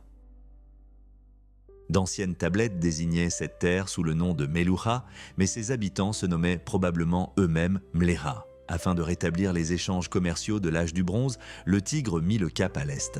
Le navire traversa l'océan pendant 10 jours, se transformant en une véritable arche flottante. Des volées de dorades coryphènes aux couleurs éclatantes le suivirent, et même des sauterelles, qui avaient embarqué à Oman, trouvèrent refuge sur les ponts de Roseau. Cependant, l'idylle laissa rapidement place à une lutte pour la survie.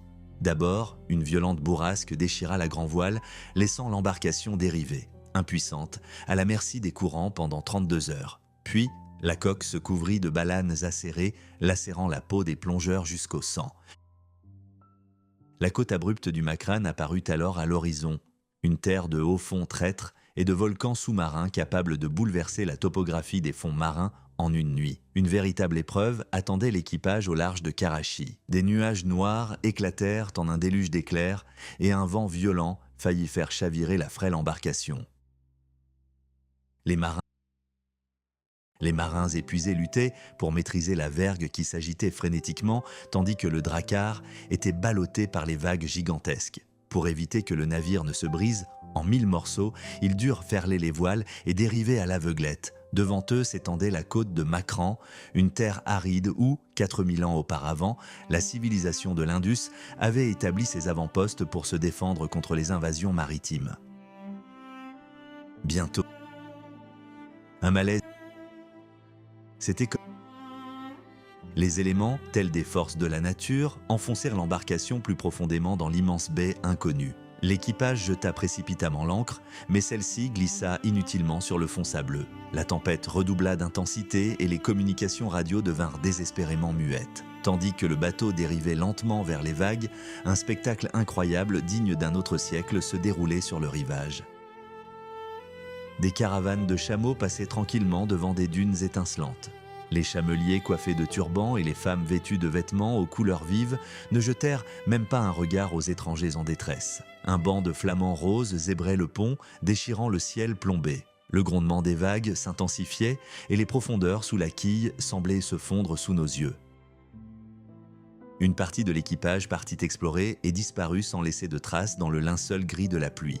Le Tigre se figea, attendant l'impact, pris entre l'océan déchaîné et le rivage silencieux où le temps semblait s'être arrêté il y a des millénaires. L'océan était impitoyable. La profondeur sous la quille diminuait rapidement et des vagues de plusieurs tonnes s'écrasaient avec fracas sur les flancs couverts de roseaux.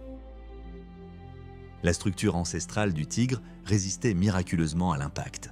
Sa coque incurvée s'élevait au-dessus des crêtes comme le cou d'un cygne, projetant des gerbes d'écume. À marée descendante, le bateau commença à marteler le fond. Dans l'obscurité la plus totale, une embarcation pakistanaise émergea soudain de l'écume. Elle transportait les membres d'équipage disparus qui avaient déjà parcouru des kilomètres à pied à travers le désert à la recherche de secours. Au risque de s'échouer sur les eaux-fonds, les marins locaux débarquèrent les hommes et disparurent aussitôt dans la nuit. Au matin, la tempête s'était enfin calmée. Le puissant remorqueur norvégien Jason pénétra majestueusement dans la baie. Son capitaine, qui se préparait à une opération de sauvetage complexe, resta figé, stupéfait. Une barque de roseaux vide, ornée de queues de requins et de linges séchant sur des cordes, flottait paisiblement au milieu de la baie. Les naufragés furent retrouvés sur le rivage. Au lieu d'implorer d'être secourus, les voyageurs barbus, entourés de centaines d'habitants, assistaient avec enthousiasme à des danses et des combats folkloriques. Les sauveteurs professionnels, venus au bout du monde pour une mission d'urgence, se retrouvèrent, à leur grande surprise, simples spectateurs d'une joyeuse fête folklorique. Ce choc des époques ne faisait que commencer. Le capitaine du remorqueur, Jason, n'en croyait pas ses yeux.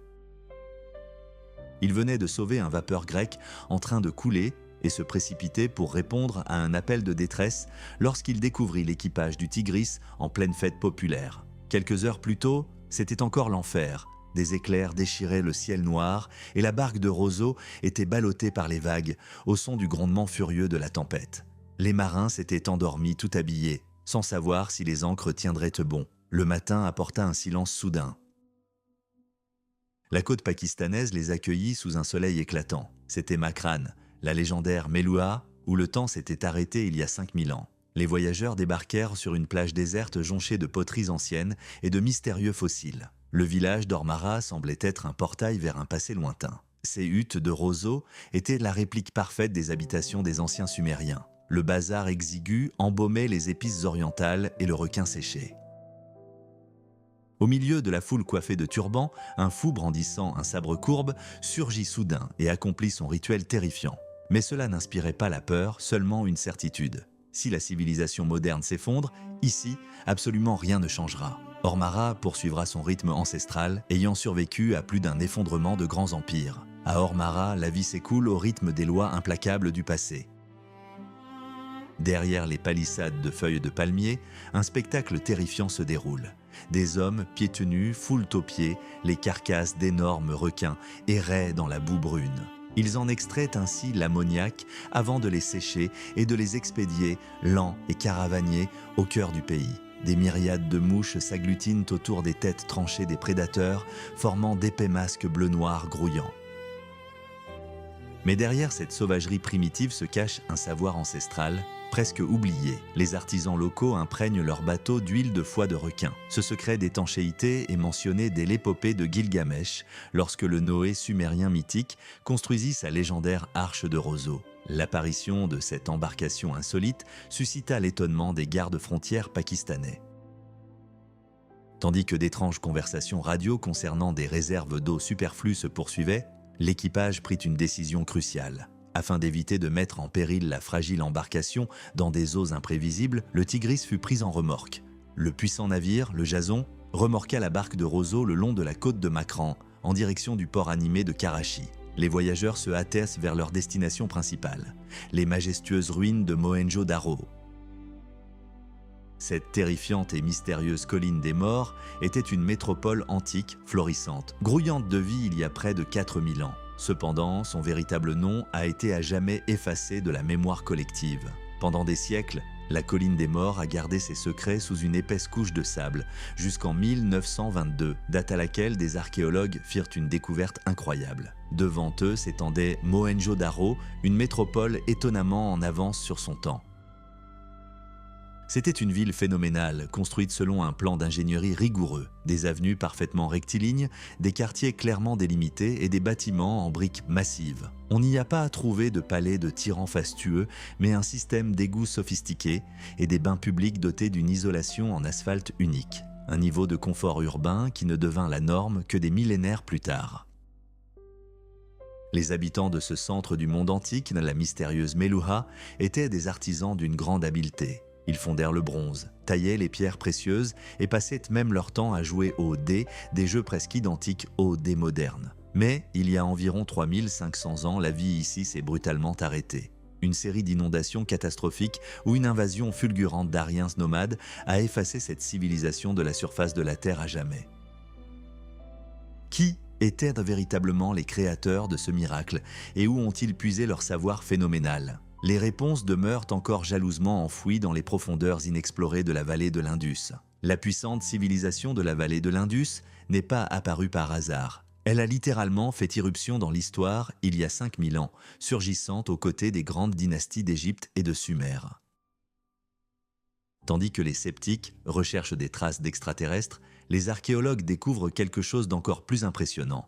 Des mégapoles méticuleusement planifiées et orientées vers le soleil. Aujourd'hui, les ruines de Mohenjo-Daro demeurent silencieuses, mais la vie y grouillait autrefois. Dans des ruelles obscures, des prêtres enseignaient aux élèves une écriture mystérieuse, et des chariots chargés de coton et d'épices sillonnaient de larges avenues. C'était un empire colossal dont les territoires s'étendaient sur des milliers de kilomètres le long de la côte océanique. Le plus grand secret de ce peuple se cachait au bord même de l'eau. Un véritable chef-d'œuvre d'ingénierie a été découvert dans l'ancien port de Lothal. Un gigantesque quai de briques doté d'un système complexe d'écluses permettant de contrôler les marées. Le monde ne reverra une telle technologie que bien des siècles plus tard. De là, des navires chargés d'or, d'ivoire et de perles précieuses appareillaient pour de périlleux et longs voyages. Les découvertes en Mésopotamie confirment que les maîtres énigmatiques de Meluhha furent les plus grands navigateurs de l'Antiquité, reliant l'Orient et l'Occident bien avant l'essor de Rome. Dans les ruines de Lothal, des archéologues ont découvert un minuscule artefact d'une valeur inestimable, un sceau de pierre. Des sceaux identiques ont été retrouvés à des milliers de kilomètres de là, sur les îles reculées de Bahreïn. Il ne s'agissait pas d'un simple bibelot, mais du passeport d'un ancien marchand, confirmant l'existence d'un puissant réseau commercial entre l'Inde et la Mésopotamie. Mais comment traversait-il l'océan ? La réponse est restée longtemps enfouie dans la poussière de Mohenjo-Daro. Sur un morceau de stéatite jaunie, un artisan antique a sculpté la silhouette d'un navire légendaire. Sa poupe haute et sa proue fortement incurvée étaient idéales pour affronter les violentes vagues de l'océan. Longtemps, les érudits se sont demandé, pouvait-il s'agir de papyrus égyptiens ? Il s'avère que le secret est bien plus simple. Les rives de l'Indus sont encore densément recouvertes de berdis, un roseau d'une incroyable résistance. C'est à partir de ce roseau que les ingénieurs de l'Indus construisaient leurs immenses navires à double mât et au système complexe de gouvernail. Ces géants des roseaux ne craignaient pas les tempêtes, transformant les eaux dangereuses en une voie de navigation animée. Tandis que le reste du monde maîtrisait à peine la pêche côtière, les énigmatiques maîtres de Meluhha imposaient déjà leurs règles sur l'immensité de la mer d'Arabie. Chaque détail de cette gravure antique le confirme. Devant nous se dresse une flotte sans limite. Quitter les néons de Karachi, c'est remonter le temps de 5000 ans. Dans la vallée de l'Indus, l'âge du bronze est encore bien vivant. Les tribus locales utilisent encore des charrettes dont le design reproduit fidèlement les maquettes d'argile antique de Mohenjo-Daro. Leurs maisons, leurs métiers à tisser et même leur variété de coton témoignent de l'héritage vivant des grands maîtres du passé. Un héritage que les millénaires n'ont pas réussi à effacer. Mais le véritable secret réside dans les détails. La technologie utilisée ici pour fabriquer les briques de terre crue est identique à celle employée par les bâtisseurs de pyramides au Mexique et au Pérou. Plus incroyable encore est le cas du coton. Des généticiens ont prouvé que les anciennes variétés américaines sont des hybrides issus de semences importées d'Asie. Comment ont-elles pu traverser l'océan bien avant Christophe Colomb ? Tandis que la science officielle cherche des explications, la vie elle-même, dans ces contrées, alimente les légendes, des géants de 2 mètres de haut, à l'ombre des mausolées aux flottes entières, sillonnant les lacs, dont les habitants n'ont pas foulé la terre ferme depuis des générations. Une expédition à bord du Tigre, une embarcation de roseaux, est prête à affronter les tempêtes pour prouver que les civilisations anciennes étaient plus étroitement liées qu'on ne le croit. Le lien entre la vallée de l'Indus et la Mésopotamie n'est pas une simple conjecture mais un fait avéré. Des images de Gilgamesh, le roi légendaire d'Uruk, ont été découvertes sur d'anciens sceaux. Ceci prouve l'existence d'un puissant réseau commercial reliant Dilmun, Makan et Meluhha en un seul et même monde. Alors que le Tigris, bateau à roseaux, quitte le port de Karachi, l'expédition se heurte à une dure réalité. Les eaux toxiques du port moderne font pourrir les roseaux ancestraux et dégagent une odeur nauséabonde. Tandis que les médias du monde entier relaient des récits de naufrages et d'attaques de requins, l'équipage livre une lutte acharnée contre les éléments. Au mouillage, ils croisent le Jason, un navire de sauvetage dont le capitaine les avertit de la présence de pirates qui viennent de piller un vapeur grec. Les vents de mousson sur lesquels les marins comptaient tombèrent soudainement. Au lieu de vents favorables, des courants imprévisibles et des maladies tropicales les accablèrent. Le paludisme décima l'équipage et la coque du navire commença à s'affaisser dangereusement sous le poids des vagues. Mais chaque fois que le Tigre semblait vaincu, un simple resserrage des cordages redonnait au navire toute sa splendeur. Les voyageurs prouvent néanmoins que les frontières du monde antique étaient bien plus perméables qu'on ne l'imagine. Devant nous s'étend l'inconnu, où chaque horizon recèle un nouveau secret des grands navigateurs d'antan. 3 mois en haute mer, le Tigris, pirogue à roseaux, flotte avec une assurance surprenante, démentant les prédictions les plus sceptiques. Tandis que l'embarcation fend les vagues, l'équipage débat de sa route. Faut-il mettre le cap sur les Seychelles paradisiaques ou prendre le risque de se diriger vers la mer Rouge ? L'objectif est ambitieux, prouver définitivement que les routes commerciales des anciens Sumériens, Égyptiens et habitants de la vallée de l'Indus se croisaient ici. Mais l'océan se montre parfois violent et imprévisible. Une tempête soudaine déchire la nuit. La foudre frappe le mât et une averse tropicale transforme le pont en un chaos indescriptible. Lorsqu'un mât de hune se brise, la voile lourde et trempée tombe à l'eau, se muant en une ancre gigantesque capable de détruire le navire tout entier. Dans l'obscurité la plus totale, l'équipage lutte pour sa survie, arrachant le gréement des griffes des éléments. Étonnamment, cette structure ancestrale sauve des vies. L'eau ne stagne pas dans la coque, mais s'infiltre simplement à travers les roseaux comme dans un tamis. Au matin, la tempête se calme, laissant derrière elle une traînée d'insectes exotiques charriés par le vent depuis l'Inde lointaine et un banc de requins menaçant à l'arrière. Malgré les pannes et les maladies, l'embarcation sur le Tigre poursuit obstinément sa route. Il ne s'agit pas simplement de dérive, mais d'un défi délibéré à l'histoire. La tempête s'est calmée, mais Tigris était désormais fortement endommagé. Pour remplacer le mât de hune effondré, l'équipage a dû tailler une simple rame en frêne. Cela a fonctionné. Le bateau a repris du vent et le moral de l'équipage est remonté en flèche. Tous l'avaient compris. Le plus dur restait à venir. Bientôt, l'océan révéla un nouveau mystère. Droit devant, l'horizon vira au rouge sang. C'était un fleuve étroit, rouge-orangé, qui s'étendait sur des kilomètres, à travers l'immensité bleue. L'odeur âcre de poisson et d'un liquide étrange et épais comme un jus visqueux était alarmante. Des amas de fioul flottaient parmi les œufs de poisson et les algues, une trace inquiétante de civilisation humaine, même ici, loin des côtes. Un énorme requin-marteau surgit soudain de cette bande trouble, zigzaga brusquement autour du navire et disparut dans les profondeurs. Le Tigris ressemblait désormais non plus à un simple navire, mais à une oasis flottante. Une véritable prairie d'algues ondulait sous sa coque. Crabes et étranges phoques barbus avaient élu domicile dans cette jungle sous-marine. La nuit venue, l'équipage allumait des lanternes et des poissons volants tombaient en pluie sur le pont, directement dans les marmites, offrant un souper frais. L'antique embarcation de roseaux ne faisait plus qu'un avec l'océan vivant, poursuivant son audacieux voyage vers le sud. La vie sur le Tigre était un spectacle fascinant. La nuit, des poissons volants pleuvédia sur le pont, sautant directement dans les sacs de couchage. Cette partie du voyage fut surnommée la mer des paresseux. Le petit déjeuner tombait littéralement entre les mains des passagers. Bientôt, une véritable haie d'honneur apparut autour de la barque de roseaux. Des centaines de dorades coryphènes, scintillantes d'or et de verre, encerclèrent le navire, se pressant toujours plus près de ses flancs.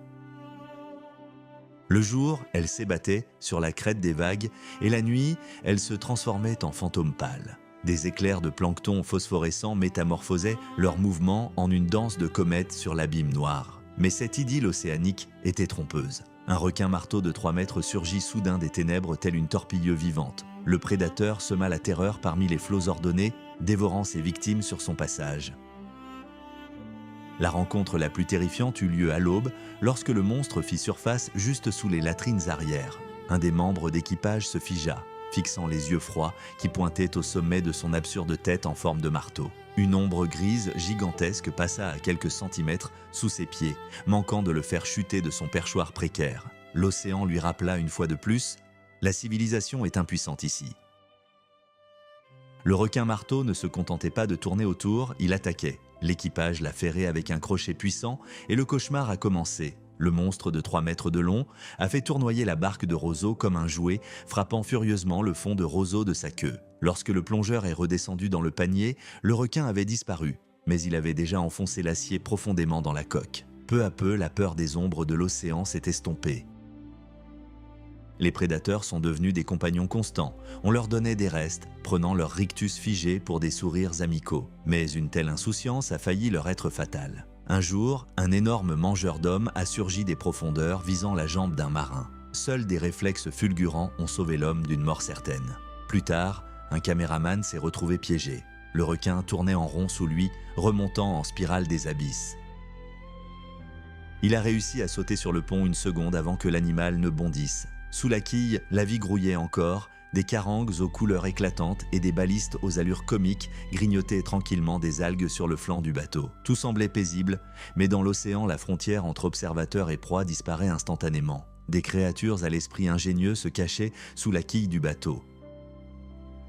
Les balistes, revêtus d'une carapace osseuse, possédaient un mécanisme secret, une sorte de verrou dorsal en forme de pointe. Une fois ce déclencheur actionné, il devenait impossible de les déloger de leur cachette. Même les requins évitaient en ces pièges vivants. La nuit, le silence était déchiré par de puissants soufflements. Les baleines faisaient surface tout près du bord, soufflant de l'eau. Malgré leur poids colossal, ces géantes faisaient preuve d'une précision incroyable. Même dans l'obscurité la plus totale, leurs carcasses ne touchèrent jamais les fragiles structures de roseaux de l'embarcation. Pour se remonter le moral, l'équipage transformait chaque repas en spectacle culinaire, rivalisant d'habileté à cuisiner du poisson volant. Un jour, le pudding de fête se mit à pousser directement sur la table gonflée par une pompe cachée. Mais l'océan leur rappela vite qui commandait. À peine les marins avaient-ils relâché une tortue capturée, qu'elle fut instantanément déchiquetée par une ombre prédatrice. Bientôt, l'eau fut envahie par des bancs de crabes rouges. Ces petits gladiateurs, à la vue d'une menace, adoptèrent aussitôt une posture de combat. Tout autour d'eux se mit à bouger, même les requins, bravant tous les dangers, bondirent hors des vagues dans des sauts spectaculaires, tentant d'attraper leurs proies épineuses en plein vol. Les minuscules crabes, semblables à de parfaits robots, laissèrent bientôt place à d'autres merveilles. Le bateau glissait au milieu des seins d'escargots bleu ciel, tandis que l'équipage vérifiait sa route grâce aux étoiles, déterminant l'heure et le trajet, tels des pilotes d'une fusée antique dans l'immensité de l'espace. Mais l'idylle prit fin lorsque la radio s'anima. Le monde moderne fit irruption dans ce voyage primordial avec des nouvelles terrifiantes. La route vers les côtes africaines était devenue un véritable champ de mines pour la navigation. Une guerre totale éclata en Somalie. Les côtes du Yémen devinrent une zone interdite et le Tigre se retrouva pris en étau entre les ambitions politiques des superpuissances. Le pire se produisit dans le golfe d'Aden. Le vent tomba complètement. Tout autour se transforma en un miroir immobile, rendant l'embarcation incontrôlable. Un courant invisible entraîna inexorablement la barque de roseau, impuissante, vers l'île de Socotra. Des avertissements retentissaient à la radio. Toute tentative d'atterrissage entraînerait une cour martiale ou un bombardement. Des rumeurs circulaient sur des bases secrètes dissimulées derrière un épais brouillard. Le 12 mars, les silhouettes menaçantes de sommets montagneux émergèrent de la brume. L'équipage, figé par l'angoisse, se figea, le navire dérivait droit vers l'épicentre d'un conflit moderne et la nature elle-même n'était pas de leur côté. Toute la nuit, l'équipage du Tigris lutta désespérément contre les courants, mais à l'aube, la barque de roseau s'échoua contre les falaises de Socotra. Des pics acérés, semblables à des remparts de forteresse, se dressaient devant les voyageurs. L'île semblait déserte, Aucune fumée, aucun signe de vie, seulement d'étranges monolithes de béton se détachant sur le fond sauvage. Les radios crachèrent des messages alarmants. Des diplomates de divers pays les exhortaient à ne pas s'approcher du rivage, les menaçant de graves conséquences. La route était bloquée par une gigantesque marée noire, transformant l'océan en un véritable bourbier.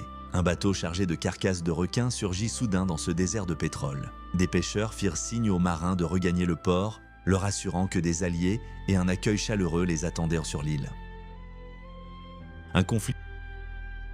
Un véritable drame se déroula à bord du Tigris. L'équipage, représentant la quasi-totalité du monde, vota contre le débarquement à Socotra. Tous, des Américains aux marins soviétiques, craignirent de risquer le record. Seul le commandant comprenait un cap périlleux, des tempêtes et des pièges coralliens les attendaient. Ils décidèrent de prendre le risque. 2 heures de navigation vers l'ouest, et si la mer le permettait, ils poursuivraient leur route. Mais le destin leur sourit. Dès que le Tigris franchit les dangereux rochers, la radio s'anima. Les diplomates donnèrent enfin le feu vert pour le débarquement. Mais il était trop tard. Le commandant s'emporta. Une fois la capacité du navire à aller de l'avant prouvée, il n'y aurait plus d'arrêt possible. La nuit enveloppait les rivages de Socotra, laissant l'équipage seul au milieu de l'océan. Soudain, 2 géants d'acier émergèrent des ténèbres, les chalutiers soviétiques Anapa et Hatchouevski. Les retrouvèrent. Le Tigre, tandis que la barque de Roseau manœuvrait avec précaution autour de la Corne de l'Afrique, tentant de s'engouffrer dans l'étroit détroit du golfe d'Aden, les armes les plus modernes étaient déchargées sur le rivage. Le contraste était saisissant. 3500 ans auparavant, les navires de la reine Hatshepsut, chargés d'encens, avaient navigué jusqu'ici, et maintenant la civilisation rivalisait d'ingéniosité dans l'art de la destruction. Ce voyage. Il est courant de chercher des réponses dans le sable, mais 70% de notre planète est enfouie sous les eaux. Si la science conventionnelle reste prudente, l'océan recèle les secrets de ceux qui l'ont sillonné bien avant la construction des premières pyramides. Peut-être le véritable berceau de la civilisation attend-il encore d'être découvert au fond des océans. Alors que la science conventionnelle explore la terre ferme, 70% de la planète demeure sous les eaux. C'est pourtant là, au fond de la mer du Nord, que les chalutiers découvrent des pointes de flèches datant de l'âge de pierre. Il y a environ 5000 ans, une série de catastrophes a secoué la Terre. Une gigantesque faille a fendu le plancher atlantique, traversant l'Islande, tandis que des villages entiers de Chypre et de Crète disparaissaient subitement. La légende de l'Atlantide, longtemps considérée comme une fiction, acquiert une crédibilité inquiétante. Des prêtres égyptiens racontèrent au sage Solon que les Grecs, tels des enfants, avaient oublié leur histoire à cause des inondations incessantes.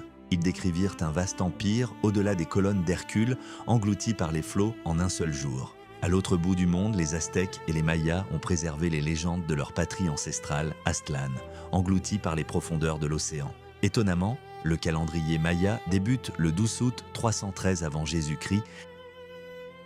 Cette date coïncide avec une précision phénoménale avec l'essor soudain des civilisations égyptiennes et mésopotamiennes. Il semblerait que le cours de notre histoire ait été remis à zéro par un cataclysme planétaire qui a effacé de la surface de la Terre une part importante de notre civilisation. Pourquoi les Mayas ont-ils choisi le 12 août 313 avant Jésus-Christ comme point de départ? Ce n'est pas un hasard.